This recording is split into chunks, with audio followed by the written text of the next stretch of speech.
జయభద్ర భద్రకాళి మీద నమో నమో. ఒకప్పుడు విజయమ్మ గారు, జగన్ గారు అమ్మగారు ఏమన్నారా? ప్రతిపక్ష హోదా లేకుండా గెలిపియాలా, ఓడించుంటే బాగుండంటే, నీది అధర్మం మాట తల్లి. నిజంగా ఇప్పుడు ప్రతిపక్ష హోదా లేకుండా నీ కొడుకుకి చేపించినాడు స్వామి. నీ కొడుకు అంటుంటాడు కదా మాట వెళ్తే భగవద్గీత మీద, ఖురాన్ మీద, ఆ, బైబిల్ మీద, అవి రెండింటి మీద మాకు అనవసరం. కానీ భగవత్ మీద పెట్టుకుంటే మాత్రం అగ్గి అది. అది మా కర్మ సిద్ధాంతం చెప్పేది. ఏ కులాలని మతాలని ప్రోత్సహించలేదు.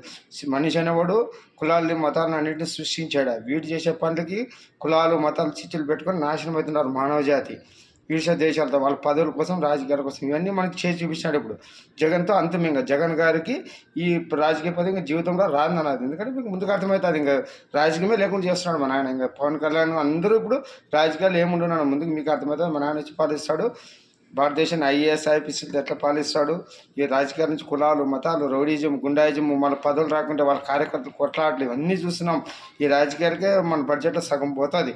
ఇవన్నీ అవసరం లేదు. డైరెక్ట్గా అధికారంతో పాలన చేస్తాడు మన 20 సంవత్సరాలు. అవన్నీ మీకు ముందుకు అర్థమవుతుంది.